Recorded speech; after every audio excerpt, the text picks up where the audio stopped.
UX design proses merupakan tahap proses yang harus dilakukan dalam membuat sebuah user experience atau UX untuk dapat dijalankan dengan baik dan membuat pengalaman luar biasa bagi penggunanya. UX design proses dilakukan agar menghasilkan sebuah hasil yang sudah teruji dan reliable atau dapat diandalkan. Jadi sebuah UX design proses ini merupakan sebuah metode yang membantu kita untuk terus UX design proses ini juga bisa dikatakan sebagai sebuah metode yang dapat membantu kita untuk terus kita sebagai desainer ya untuk terus menerus meningkatkan dan memperbaiki desain atau solusi yang yang ditawarkan.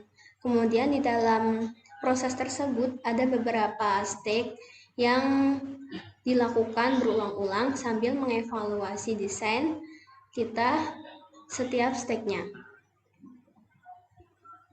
Kemudian UX design proses ini tidak jauh dengan yang namanya design thinking. Apa itu design thinking? Design thinking merupakan proses berulang di mana kita berusaha memahami pengguna, menantang asumsi, dan mendefinisikan kembali masalah dalam upaya mengidentifikasikan strategi dan solusi alternatif yang mungkin tidak langsung terlihat dengan tingkat awal pemahaman kita.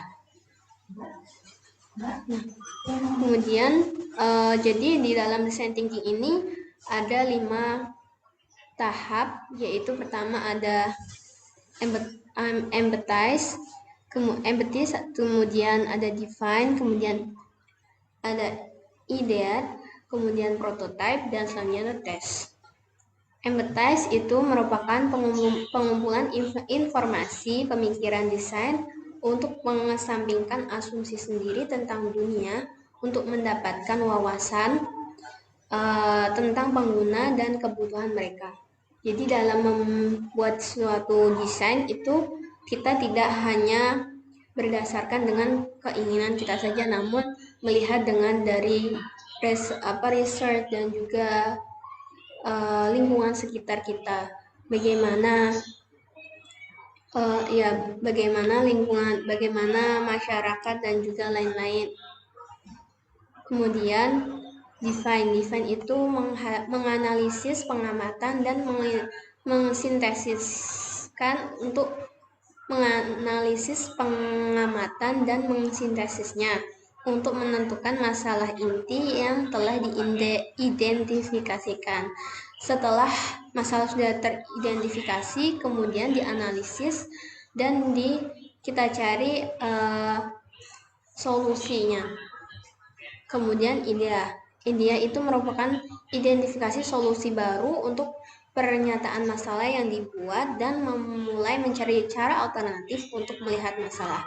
Setelah di-define tadi, setelah ditemukan sebuah solusi, kemudian kita berpikir kembali mencari solusi yang terbaik lagi, solusi alternatif yang mungkin bisa dilakukan.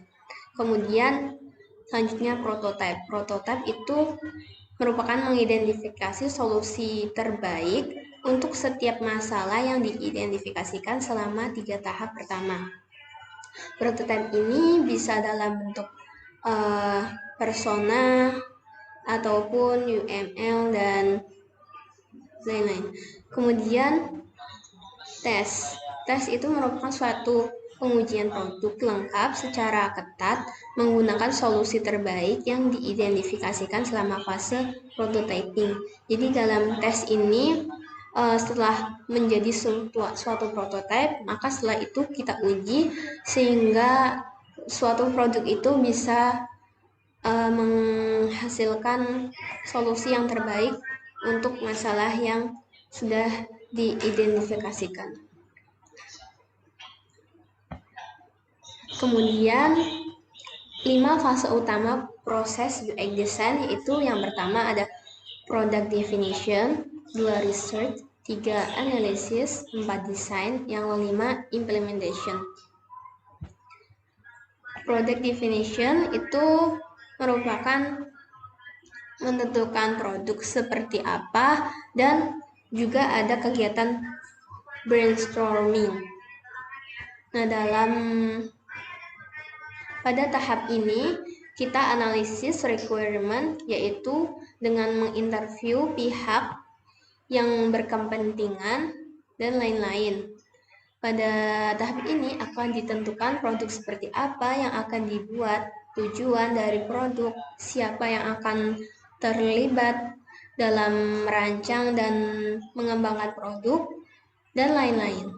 Kemudian dalam tahap ini pula harus melihat hal-hal yang terperinci agar proyek yang dijalankan jangan sampai kehilangan maksud dari stakeholder dan berkemungkinan kehilangan tujuan dari proyek itu sendiri. Nah, jadi persyaratan yang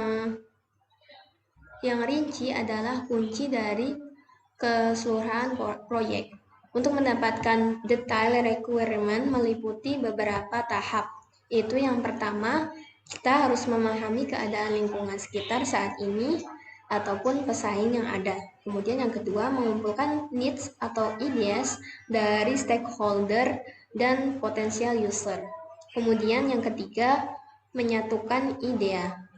Yang keempat yaitu memprioritaskan persyaratan berdasarkan tujuan dari proyek. Dalam product definition ini diperlukan juga brainstorming.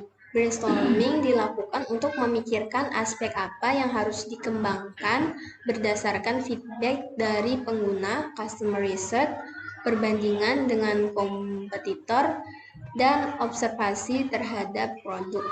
Hasil dari brainstorming ini bisa dalam bentuk user persona, user stories, customer journey map, use case, user flow, storyboards, dan juga lain-lain. Ini salah satu contoh dari brainstorming, yaitu user flow.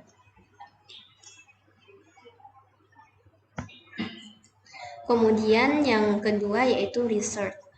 Research itu setelah menginterview user,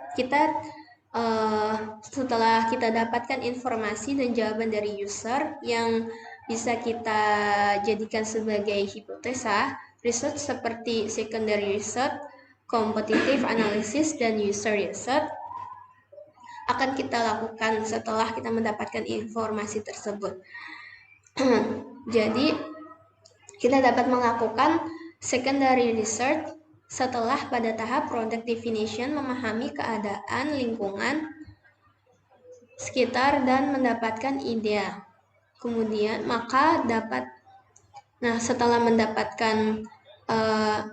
setelah kita memahami lingkungan sekitar dan mendapatkan ide, maka dapat mencari literatur yang dapat mendukung ide tersebut dan apakah ide tersebut sudah pernah diimplementasikan di negara lain atau belum. Kemudian setelah secondary kita lakukan, maka selanjutnya kita dapat melakukan competitive analysis, yaitu dengan membandingkan ide atau proyek yang ingin dijalankan dengan solusi yang sudah ada. Jadi di sini kita dapat membandingkan strong dan weakness dari masing-masing solusi. Kemudian kita juga dapat melakukan user research untuk mengetahui tanggapan dari calon user. Tahap dasar dari melakukan user research yaitu ada menentukan group of user, merancang keterlibatan pengguna, mengadakan penelitian seperti wawancara dan survei, validasi dari user. Validasi dari user ini akan digunakan pada tahap selanjutnya yaitu analyze, kemudian menghasilkan sebuah user requirement. Nah, tahap selanjutnya yaitu analyze. Analyze itu pada tahap ini dilakukan analis atau menarik kesimpulan. Analis itu menarik kesimpulan terhadap apa yang sudah didapatkan pada tahap research, terutama terhadap user research. Dari hasil wawancara, survei, atau teknik pengambilan data lainnya akan digunakan untuk menentukan persona atau brainstorming lainnya, bentuk brainstorming lainnya. Kemudian oh ya, apa itu persona? Jadi persona itu adalah dokumen yang mendeskripsikan target user yang khas. Persona ini dapat dilakukan sebagai representasi dari responden dalam pengumpulan data persona. Dari proses wawancara atau survei bisa didapatkan biografi dari target user, kebutuhan atau needs, masalah, challenge atau futuration, dan apa yang diinginkan user atau yang bisa kita sebut dengan goals. Kemudian dalam analisis ini, tahap terakhir dalam analisis yaitu menentukan solusi seperti apa yang akan diajukan atau purpose atau solution apa yang akan diajukan dan akan dilanjutkan pada tahap selanjutnya. Nah, ini merupakan salah satu contoh dari persona. Kemudian tahap selanjutnya yaitu desain. Desain pada tahap ini kita melakukan arsitektur atau merancang dari hasil analis. Hasil dari desain ini akan diuji kepada calon user bagaimana tanggapan mereka terhadap desain yang sudah diusulkan dan mendapatkan masukan dari calon user. Kemudian fase desain biasanya meliputi sketsa, wireframe, prototype, spesifikasi desain, dan sistem desain. Sketsa yaitu cara termudah dan tercepat untuk mengevaluasi ide-ide kita. Jadi kita dapat melakukan ini dengan menggambar dengan tangan di selembar kertas, di papan tulis maupun di alat digital. Kemudian yang selanjutnya tahap selanjutnya wireframe. Wireframe ini adalah alat yang membantu desainer mengevaluasikan struktur dasar halaman masa depan, termasuk elemen kunci dan bagaimana mereka cocok bersama. Kemudian tahap selanjutnya itu prototype. Prototype ini membuat prototipe, sementara wireframe sebagian besar tentang struktur dan hierarki visual, sedangkan prototype itu tentang pengalaman interaksi sebenarnya, atau bisa disebut dari gabungan antara wireframe dan nuansa dari produk yang sebenarnya. Kemudian membuat spesifikasi desain. Spesifikasi desain ini memuat berisi semua aset desain visual yang diperlukan bagi pengembangan untuk mengubah prototipe menjadi produk yang sudah berfungsi. Kemudian tahap terakhir yaitu sistem desain. Untuk proyek-proyek besar, desainer biasanya membuat sistem komponen pola dan gaya yang membantu desainer dan pengembang tetap pada halaman yang sama mengenai desain. Kemudian tahap selanjutnya dari proses UX design yaitu ada implementation. Setelah semua dilakukan dan dipastikan selesai, maka dilakukan implementation. Maka setelah semuanya dari tahap-tahap stick tadi sudah kita lakukan, maka tahap yang paling terakhir yaitu implementation. Namun tidak sebatas hanya sampai implementation. Ketika ada suatu masalah dalam suatu implementation, maka akan berulang kembali kepada step selanjutnya. Nah, ada dua tahap dalam implementation ini. Yang pertama itu beta dan live product. Tahap beta untuk memastikan bahwa standar dipenuhi dan spesifikasi dapat digunakan dan jaminan kualitas sebelum live release. Kemudian pada saat live release dipastikan sistem telah didapat.